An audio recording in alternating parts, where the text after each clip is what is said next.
Bismillahirrahmanirrahim. Assalamualaikum warahmatullahi wabarakatuh.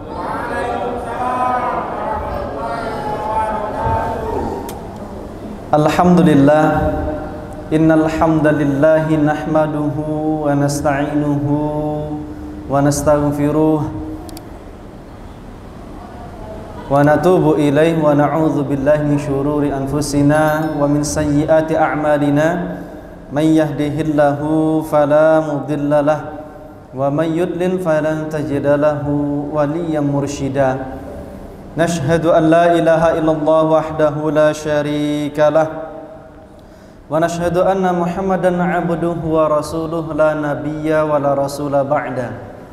Allahumma fasalli wa sallim wa barik wa an'im ala sayyidina wa habibina maulana Muhammad wa ala alihi wa ashabihi wa man tabi'ahum bi ihsan illa yaumil qiyamah. Qala Allah ta'ala fil Qur'anil Karim, a'udzu billahi minasy syaithanir rajim. Ya ayyuhalladzina amanu ittaqullaha haqqa tuqatih wa la tamutunna illa wa antum muslimun. Wa qala ya ayyuhalladzina amanu ittaqullaha wa qulu qawlan sadida yuslih lakum a'malakum wa yaghfir lakum dhunubakum wa may yuti'illaha wa rasulahu faqad faza fawzan 'azima. Wa qala Rasulullah sallallahu alaihi wa ala alihi wa ashabihi wa sallam, khairukum man ta'allama al-Qur'an. Duyufur Rahman, ikhwatal iman, a'azzani Allah wa iyyakum. Bapak Ibu, tamu-tamu Allah, semoga Subhanahu wa taala. Alhamdulillah, kita ucapkan kalimat tahmid yang kita peruntukkan hanya kepada Allah Subhanahu wa taala, bahwasanya segala pujian tanpa aib, kekurangan sedikit pun lillahi rabbil alamin, hanya patut diperuntukkan bagi Allah Subhanahu wa taala daripada semesta alam, atas karunia-Nya, atas nikmat-Nya, atas setiap kesempatan hidup yang Allah berikan kepada kita, sehingga pada kesempatan maghrib ini kita bisa dipertemukan kembali bermuajahah dalam majelis ilmu yang kita berharap kepada Allah. Kita bermohon dalam majelis ini Allah curahkan rahmatnya, Allah turunkan keberkahannya, Allah izinkan malaikat-malaikatnya memintakan ampun atas setiap dosa yang kita lakukan. Karena pasti setiap jiwa, setiap kita banyak melakukan dosa dari bangun tidur tadi, dan mungkin kita tidak juga bisa terlepas hingga setelah kita keluar dari masjid ini.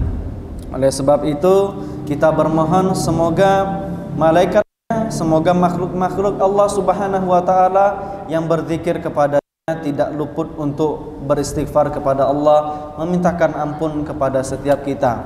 Kami ingatkan kembali bahwasanya para ulama membandingkan mana yang lebih utama, seorang muslim duduk di masjid, dia berzikir ribuan kali, 1000, 2000 atau sampai belasan ribu, atau dia duduk bermajelis di dalam majelis ilmu. Mana yang lebih utama? Ya, orang yang bermajelis ilmu dengan tetap berzikir, atau dia yang hanya berzikir saja, berdiam diri sendirian di masjid?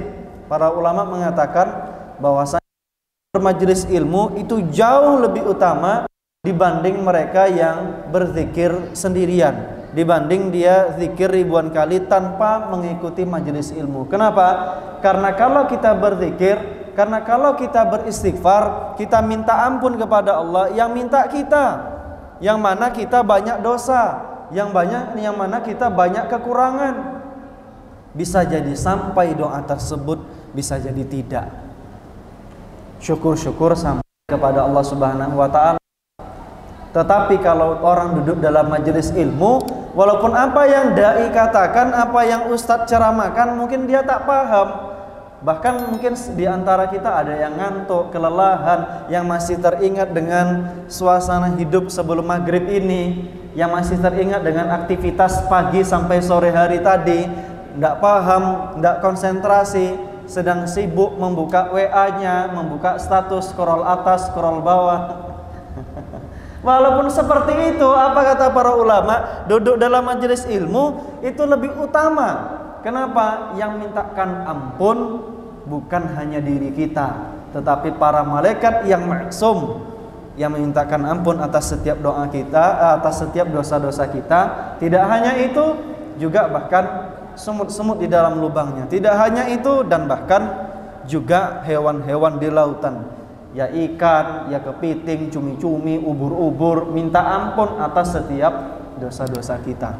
Maka ikhwatal iman, saudaraku seiman seakidah yang semoga dimuliakan oleh Allah Subhanahu wa taala, jangan bosan-bosan untuk memberi nutrisi bagi akal kita, untuk memberikan nutrisi pada jiwa kita. Kenapa? Apa kata Imam Ahmad, apa kata Imam Abu Hamid Al-Ghazali di dalam kitabnya Tazkiyatun Nafas, bahwasanya saya heran melihat orang-orang banyak yang menangis kalau ada jasad yang sakit, kalau ada jasad yang tak bernyawa.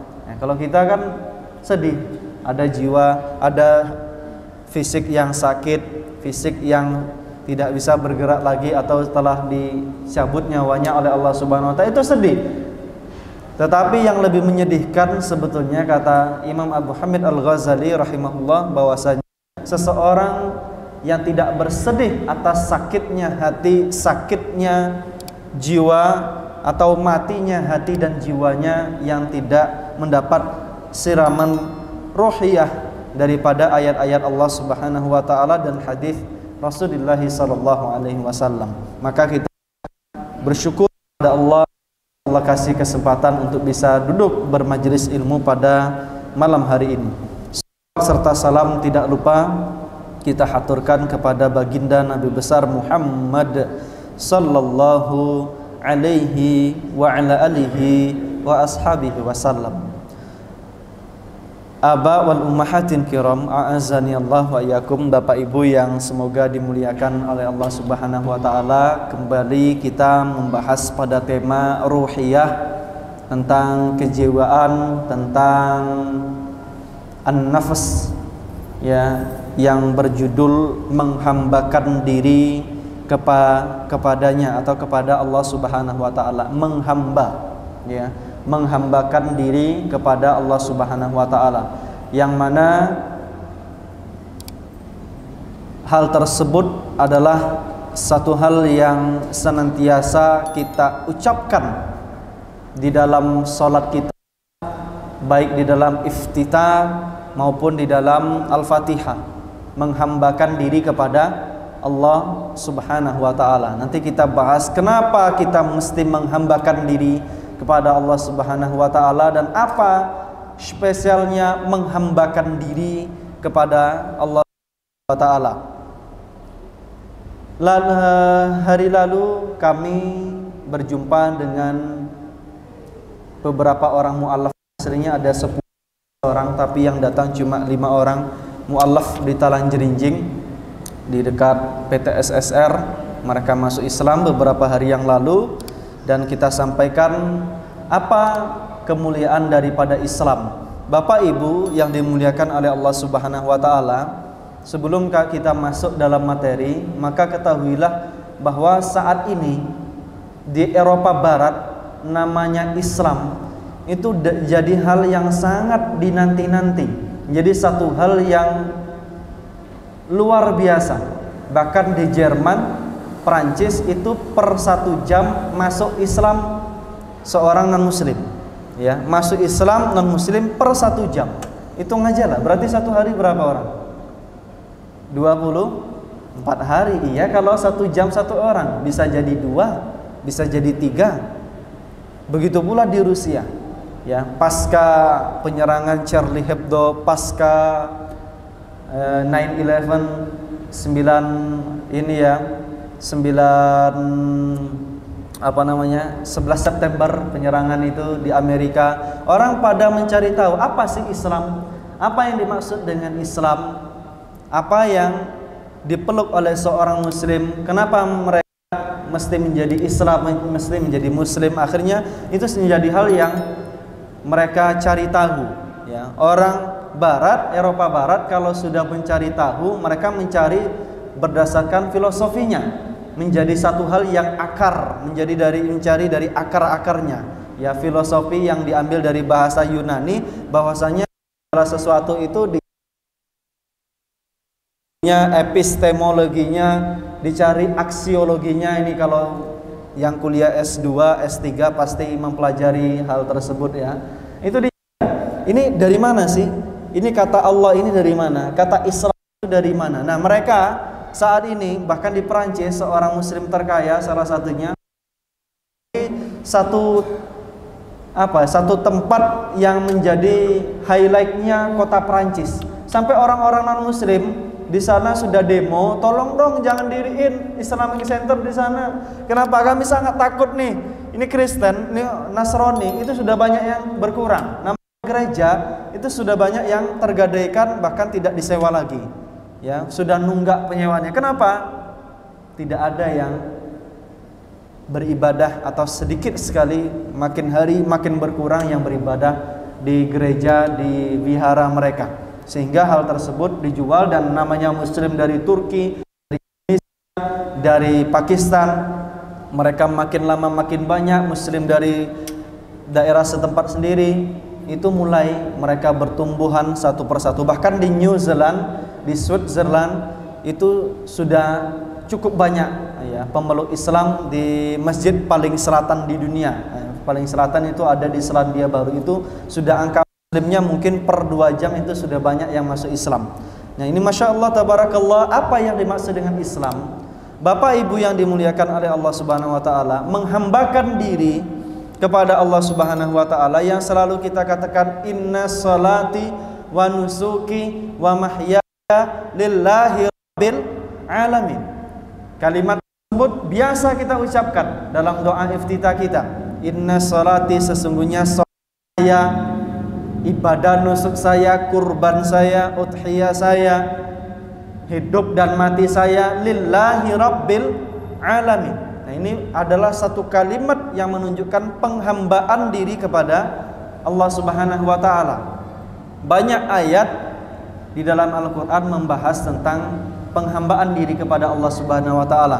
Bahkan Syekh Abdul Akhir Al-Gunaimi mengatakan bahwasanya Al-Qur'an seluruhnya isinya tentang tauhid.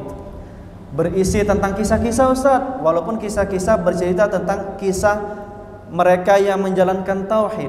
Ceritanya di situ kan tentang azab neraka, Ustaz. Itu cerita tentang iqab bagi yang menjauhi tauhid. Ceritanya kan tentang surga, Ustaz. Surga adalah balasan bagi mereka yang menjalankan tauhid. Dan semuanya bercerita tentang tauhid. Bahwasanya Quran kulluh semuanya bercerita tentang tauhid. Yang mana tauhid erat kaitannya dengan penghambaan diri yang kita ucapkan dalam iyyaka na'budu wa iyyaka nasta'in. Kalimat yang kita senantiasa ucapkan dengan ucapan yang berhati-hati secara hukum tajwid, iyyaka na'budu wa iyyaka nasta'in. Hanya kepada Engkau kami menyembah, hanya kepada Engkau kami minta tolong. Ya, sembah dulu Allah baru tolong. Sembah dulu Allah Subhanahu wa taala baru tolong. Bukan rezeki kita yang kadang sedikit, bukan rezeki kita yang kadang terlambat, tetapi ibadah kita yang terlambat kepada Allah Subhanahu wa taala, sehingga pertolongan dari Allah Subhanahu wa taala kurang diberikan, kurang banyak turun kepada kita. Ya. Mengapa kita harus memeluk Islam? Karena Islam, para ulama mengatakan satu, Islam adalah agama semua nabi. Islam adalah agama semua nabi. Ya. Dia adalah agama yang dipeluk oleh Nabi Muhammad sallallahu alaihi wasallam. Dia adalah agama yang dipeluk oleh Nabi Isa alaihi salam. Ya. U'budullaha Rabbi wa Rabbakum. wahai Bani Israel, sembahlah Allah Rabb saya dan Rabb kalian, wala taqulu thalatha, kata Allah, jangan katakan Tuhan itu tiga, salisu thalatha, ya, bahwasanya Allah itu satu dari tiga, tiga dari satu. Jangan katakan itu. Lam yalid wa lam yulad, dia tidak dilahirkan, tidak melahirkan. Dia qadim dan baqa, mukhalafatun lil hawadith. Dia tidak sama dengan apa yang wujud. Dia sudah ada dari zaman sebelumnya dan dia akan senantiasa ada. Itulah zat dari Allah Subhanahu wa taala, zat yang sama disembah oleh Nabi Isa alaihi salam, yang disembah oleh Nabi Zakaria alaihi salam, keluarga Ali Imran radhiyallahu anhum, yang disembah oleh Nabi Ishaq alaihi salam, Nabi Yakub alaihi salam, Nabi Zakaria alaihi salam, yang disembah oleh Ismail alaihi salam, zat yang sama disembah oleh Nabi Ibrahim alaihi salam, zat yang sama disembah oleh Nabi Nuh alaihi salam, Nabi Lut alaihi salam, yang sama disembah oleh Nabi Idris dan Nabi Adam alaihi salam. Ya, zatnya sama yang disembah. Dan agama tersebut, apa kata Allah? Al-yauma akmaltu lakum dinakum wa atmamtu alaikum ni'mati wa raditu lakumul Islam dina. Dan kenapa Islam menjadi topik bahasan kita? Kenapa kita harus memeluk agama Islam? Selain ini agama yang dipeluk Nabi, seluruh Nabi, dia adalah agama yang diridhoi oleh Allah Subhanahu wa taala. Dia adalah agama yang paripurna, yang Allah sempurnakan dari agama-agama sebelumnya.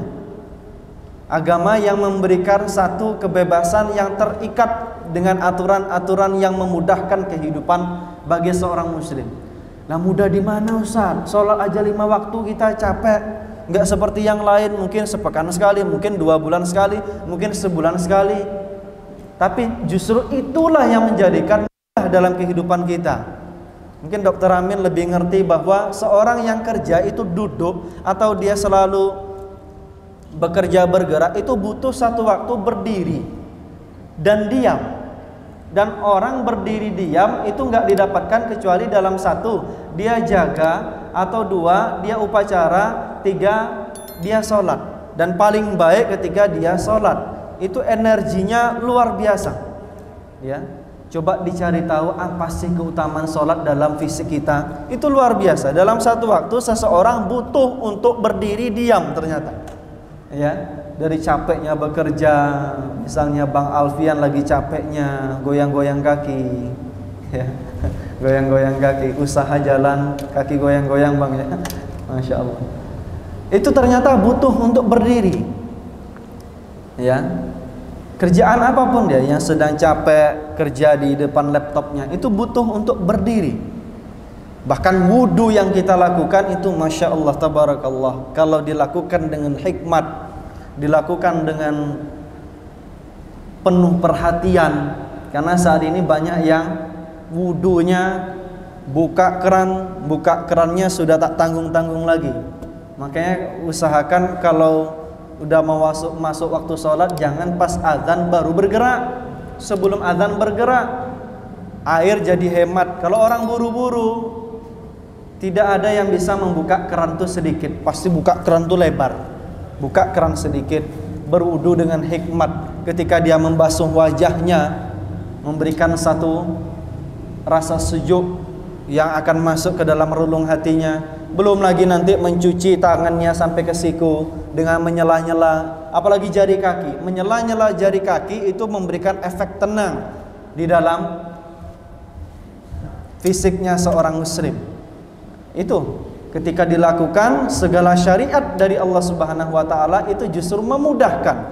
Itu justru memberikan efek kesehatan. Orang yang banyak ruku, fokus daripada oksigen yang dia terima sepenuhnya untuk jantung.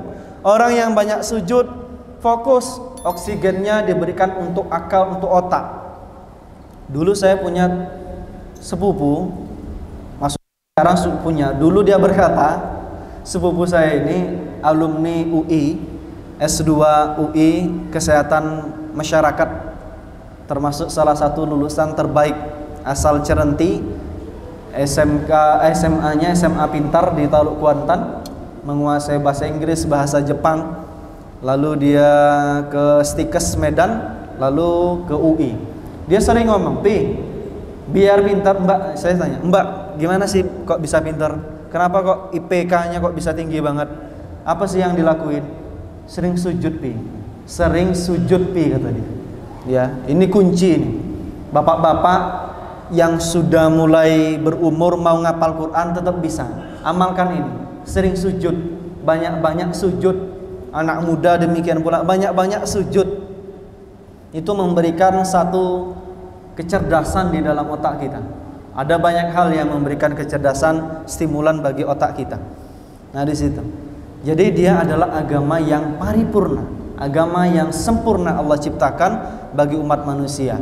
Dan tidak ada din, inna dina indallahil Islam. Tidak ada agama yang diridhoi oleh Allah Subhanahu wa taala melainkan Islam. Lalu kenapa Ustaz Bani Israel itu mereka kok berbeda agamanya dengan kita? Lalu kenapa Ustaz Nasrani itu berbeda agamanya dengan kita? Kenapa kok mesti ada? Maka ketahuilah, pluralitas agama diakui, tetapi pluralisme agama tidak diakui. Pluralisme agama mengatakan bahwasanya semua agama sama, Tuhan yang disembah sama. Itu menurut paham liberal. Tetapi dalam Islam pluralitasnya yang diakui, bahwasanya di sana tetap ada mereka yang fasikin. Wa may yudillu illal fasikin. Allah tuh tidak memberikan petunjuk kecuali kepada tidak akan menyesatkan kecuali pada orang-orang yang fasik, menyimpang, memilih jalan-jalan lain sesuai daripada hawa nafsunya. Itu yang kedua, bahwasanya Islam adalah agama yang paripurna. Yang ketiga, Islam adalah satu syarat terhitungnya amal ibadah seseorang. Ya, terhitungnya amal ibadah seseorang. Ibarat seseorang berlari, maka dia daftar terlebih dahulu, baru dia terhitung. Dia sebagai peserta lomba. Tiba-tiba ada nih anggota BMT lagi buat lomba lari atau jalan sehat. Nah, kemarin kan jalan sehat peserta BMT. Nah, itu masing-masing kan ngasih undian tuh, kupon.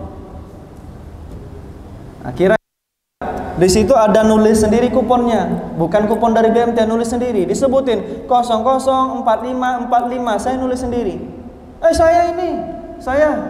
Oh, coba lihat, loh kuponnya kok beda gitu.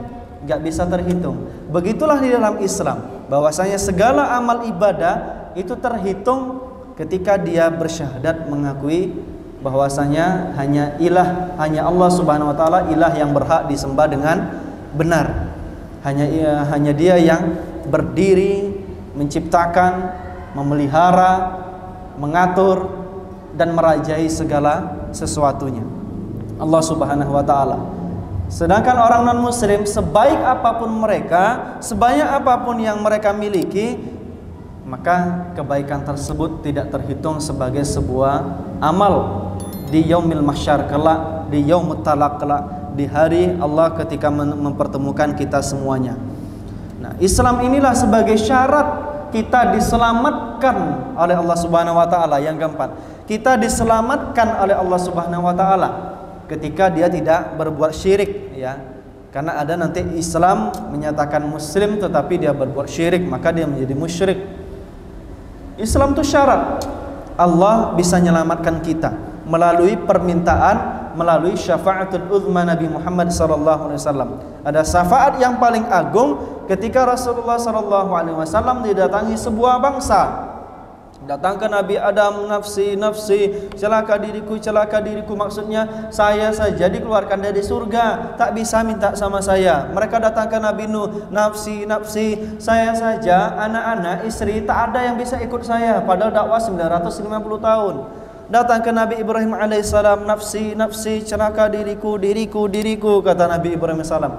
Karena pernah mengatakan bertauriyah, itu bukan berbohong, tapi mirip dengan berbohong. Mengatakan istrinya adalah saudarinya, hadhihi ukhti, katanya, di hadapan Namrud saat itu. Ya, kepada Nabi Musa alaihissalam. Nabi Musa pernah nyenggol orang, meninggal dunia orangnya, nafsi nafsi. Datang kepada Nabi Isa alaihissalam. Demikian Nabi Isa alaihissalam tidak mengatakan seperti Nabi sebelumnya, tapi bukan aku. Nabi Isa tidak memiliki sebuah kesalahan, diangkat umur 20 sampai 22 tahun. Bukan aku, tetapi dia ismuhu Ahmad, Nabi Muhammad sallallahu alaihi wasallam. Saat itulah Nabi Muhammad meminta kepada Allah Subhanahu wa taala, siapapun yang dia mengesakanmu beriman kepadaku, angkat dia dari neraka, angkat dia dari kesusahan di yaumul mahsyar kelak. Jadi walaupun ada yang masuk neraka, na'udzubillah min dzalik, ya. Kan ada yang dia fasik, berlebihan fasiknya, timbangannya, cawan keburukannya ternyata lebih berat dibanding cawan kebaikannya. Akhirnya masuk neraka. Toh na'udzubillah min dzalik, kok dia tetap masuk neraka? Itu dikopiok-kopiok terlebih dahulu di neraka. Kopiok-kopiok itu tahu bahasa Jawa Bapak Ibu? Dia apa kan tuh ya? Bahasa Melayu apa tuh? Kalau pakaian masuk dalam air dibersihkan gitu, kopiok-kopiok dibrus. Nah, itu diperas dulu. Dah bersih kotorannya baru masukkan dalam surga. Nah, itu syaratnya dia sebagai seorang muslim. Syaratnya dia hanya menghambakan diri kepada Allah Subhanahu wa taala. Nah, siapa Allah Subhanahu wa taala? Di sini ada ayat yang menarik dalam Quran surat Ghafir. Allah Subhanahu wa taala menjelaskan sifat daripada dirinya. Huwallazi yurikum ayatihi. Dia adalah zat yang melihatkan, memperlihatkan kepada kalian ayatihi, daripada ayat-ayatnya. Ya, baik ayat-ayat syar'iyyah maupun ayat kauniyah, ayat yang terlihat sebagai alam yang kita saksikan saat ini.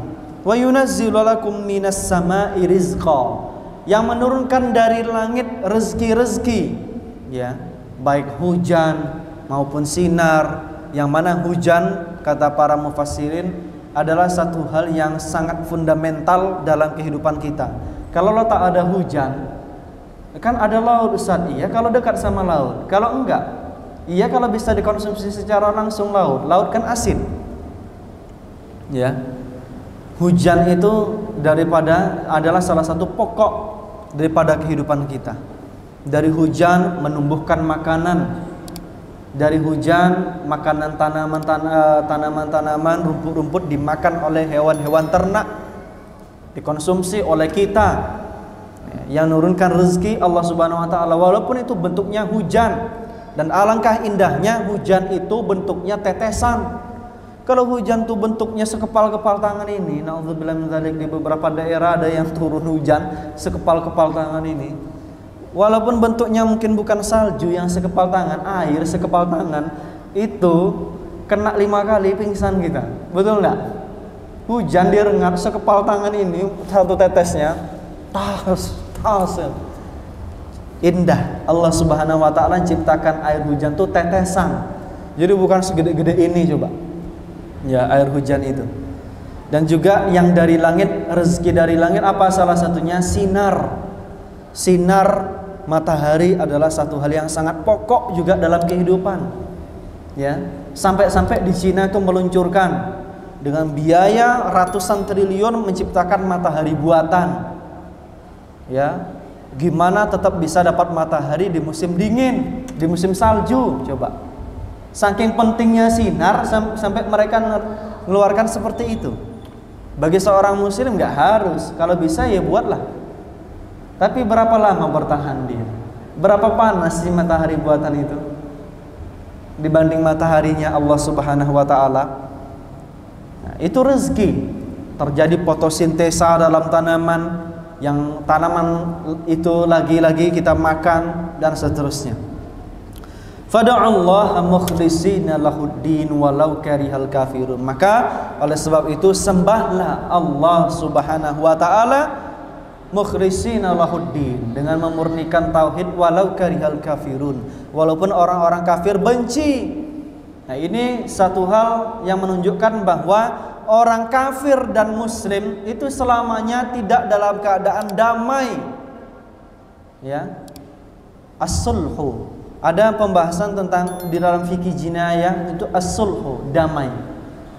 Ya, dasar daripada hubungan Islam sama kafir itu enggak damai.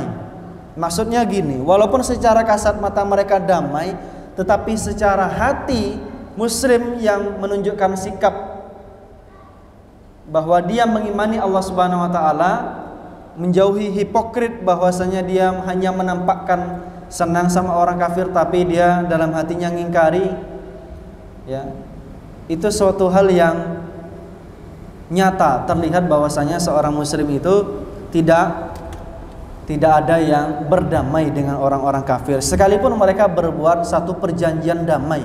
Tetapi dasar daripada hubungan Islam sama orang-orang kafir itu tidak damai.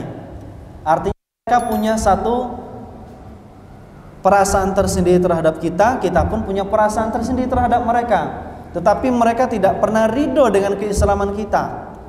Pokoknya Islam itu satu hal yang sangat mereka benci. Karena Islam, kenapa Islam itu dibenci? Kenapa khilafatul muslimin itu dibenci? Kenapa kira-kira? Karena Islam itu agama yang melarang hal-hal yang mereka suka. Satu contohnya maisir, judi. Judi itu satu hal yang sampai detik ini sangat marak dan sangat mudah diakses oleh siapapun. Buka Google, iklannya judi, betul nggak? Ya, mohon maaf, buka tentang tema agama aja, iklannya judi. Coba, ya iklan-iklan liar itu masuk ke setiap ini ya. Iklannya tentang judi. Namanya judi itu marak. Itu sampai saat ini masih satu hal yang sangat mereka sukai. Kalau judi tak ada, khomer nggak ada. Kalau khomer nggak ada, wanita-wanita simpanan, wanita prostitusi, pelacur itu nggak ada. Ya, artinya kehidupan dunia yang saat ini mereka jalani menjadikan mereka kaya, menjadikan mereka puas secara fisik mereka, itu menjadi terhalang. Maka agama Islam ini menuntun kita kepada kebaikan, ya, meminta kita untuk menyembah hanya kepada Allah Subhanahu wa taala walaupun mereka benci, dan selamanya pasti mereka benci. Inna asyaddan nasi adawatan lil ladzina amanu inna asyaddan nasi adawatan lil ladzina amanul yahud wal ladzina asyraku. Yang paling dahsyat permusuhannya orang-orang Yahudi, apalagi elit-elit Yahudi, Zionis Global, Freemasonry, apalagi mereka permusuhannya amat ketat sama kita. Dua daerah terbesar saat ini di Indonesia, satu Manado, satu Yogyakarta, prostitusi paling kencang. Kenapa? Di sana paling kuat Yahudinya. Manado, Jogja. Sampai salah satu mahasiswa kita dulu di Mahat Ali itu pengen buat tesis, pengen buat skripsi. Tapi dosen larang. Kenapa? Sempat itu dibuat, mereka memburu kamu. Saking dahsyatnya yang di Jogja, salah satu level setelah ditelusuri untuk masuk ke dalam Freemasonry mereka, kelompok Zionis itu salah satunya minum darah. Ya, mereka bersekutu dengan setan-setan. Mereka sangat benci terhadap kaum muslimin. Karena Islam ini ngajak kepada kebaikan. Nggak ada agama yang ngajak kebaikan pol-polan kecuali Islam. Ya, ngajak kepada kebaikan. Judi nggak boleh, riba nggak boleh. Kenapa riba nggak boleh? Kan memberikan keuntungan. Berikan keuntungan pada siapa? Dan saat ini banyak rengat nih, lentar darat itu banyak. Ada yang ngadu-ngadu lagi-lagi tentang itu, ngadu lagi-lagi tentang itu, ngadu lagi-lagi tentang leasing. Masih juga mau muslim, masih juga mau. Ya, itu semuanya diperangi oleh Islam.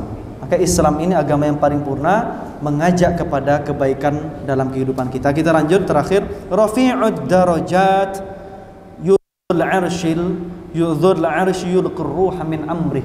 Dia adalah zat yang maha tinggi derajatnya, memiliki arsy yang agung, yang meniupkan ruh dan wahyu kepada yang dikehendakinya, liyunzura yaumat talaqa, untuk memberikan peringatan di hari dipertemukan kita kembali. Hari apa itu? Yaumahum barizun, hari di mana kita akan keluar dari liang lahat kita, dari kubur-kubur kita. Ya. La yakhfa 'alallahi min syai', yang tidak tersembunyi dari Allah Subhanahu wa taala segala sesuatu. Ya, limanil mulkul yaum, Allah akan bertanya hari itu. Limanil mulkul yaum, milik siapa hari ini? Lillahil wahidil qahhar. Hari ini adalah milik Allah Subhanahu wa taala al-wahid. Adalah zat yang esa.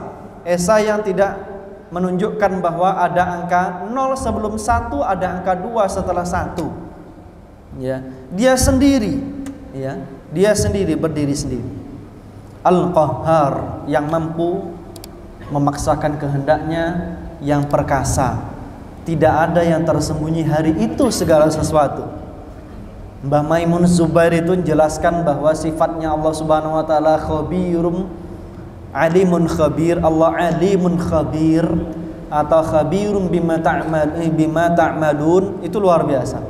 Bahwasanya Allah Subhanahu wa taala ya'rifu sawfa dabibun naml. Allah tuh ya tahu suara derap langkah kaki daripada semut itu dengar Allah Subhanahu wa taala.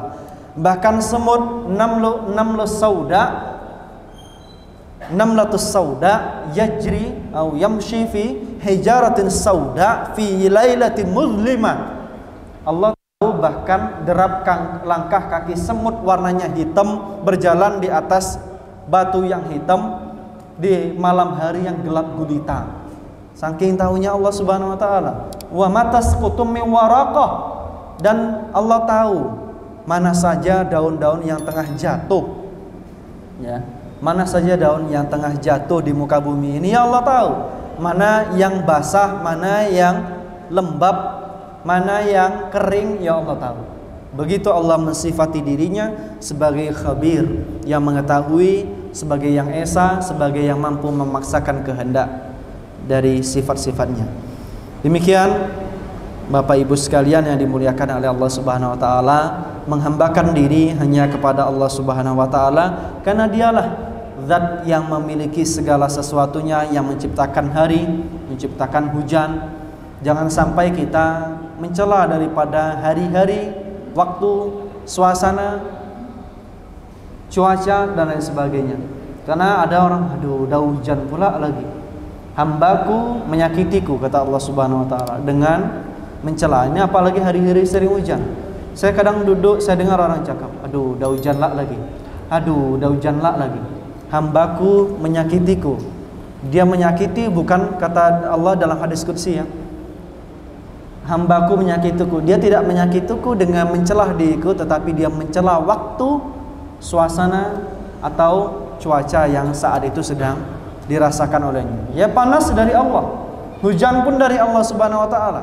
Maka bentuk penghambaan diri Allah Subhanahu wa taala dengan kita nyerah. Hamba itu lawan kata daripada Khaliq, pencipta dari Allah Subhanahu wa taala. Allah yang mencipta makhluk menghambakan diri kepada Allah Subhanahu wa taala. Untuk tahu kualitas diri kita, apa kata Buya Hamka, seorang ulama asri meninjau, seorang alim mujahid. Ya. Masya Allah, tabarakallah. Saya tak habis-habis membaca buku Buya Hamka ini. Kenapa? Buku Buya Hamka itu saya pikir cuma belasan. Rupanya 200 lebih judul buku yang dikarang oleh Buya Hamka asri meninjau nih. 200 lebih judul buku beliau itu, Pak. Ini orang-orang Minang tuh wajib tuh baca. Orang Melayu wajib, karena orang Melayu yang bisa ngerti. Orang Jawa susah ngertinya. Apa kata Buya Hamka? Untuk tahu siapa dirimu, apa itu Islam, pergilah ke pasar. Nah, ini kan kita sering ke pasar. Pergilah ke pasar, pergi ke lapak buah, ambil satu buah yang kecil. Katakan dengan lisanmu kepada hatimu, lalu jawab dengan hatimu, wahai diriku, mampukah engkau membuat buah yang sekecil ini, contohnya kelengkeng, rasanya manis dan laku di pasaran. Lalu hati kita spontan pasti mengatakan, saya tidak bisa, saya tidak mampu. Bahasa saya tidak bisa, saya tidak mampu, itu apa bahasa lainnya? Saya menyerah. Itulah kualitas dirimu sebagai hamba. Coba, kita ciptain buah kecil aja gak bisa. Oh, kan gampang Ustaz, tinggal kita stek lah, itu kan sudah diciptakan. Itu bukan menciptakan. Buahnya loh kita ciptakan, sekecil itu gak bisa. Maka atom, neuron, sel-sel, molekul, bisa terkendalikan, bisa tumbuh dan bergerak, patuh di bawah perintah dari Allah Subhanahu wa taala, itu satu hal yang menakjubkan. Coba bayangkan, biasa ya, kita makan bentuknya nasi, masuk ke lambung, itu bisa jadi nutrisi yang diserap di usus kecil dan seterusnya. Ampasnya dibuang. Karena pasti ada yang nggak baik, ada racun ditawar. Udah masuk ya? Ya, ada racun ditawar oleh hati dan empedu kita. Baik, inilah kualitas diri kita sebagai seorang hamba, Bapak Ibu sekalian. Semoga kita Allah berikan ketulusan hati untuk menyembah Allah Subhanahu wa taala, beribadah hanya kepadanya, tidak menuruti daripada hawa nafsu kita, melainkan tuntunan daripada syariat Islam. Kita akhiri dengan hamdalah dan doa kifaratul majlis. Alhamdulillahirabbil alamin. Subhanakallahumma wa bihamdika asyhadu an la ilaha illa anta wa astaghfiruka wa atubu ilaik. Jika ada jarum yang patah, jangan simpan di dalam peti. Jika ada kata yang salah, jangan panggil Pak Polisi. Assalamualaikum warahmatullahi wabarakatuh.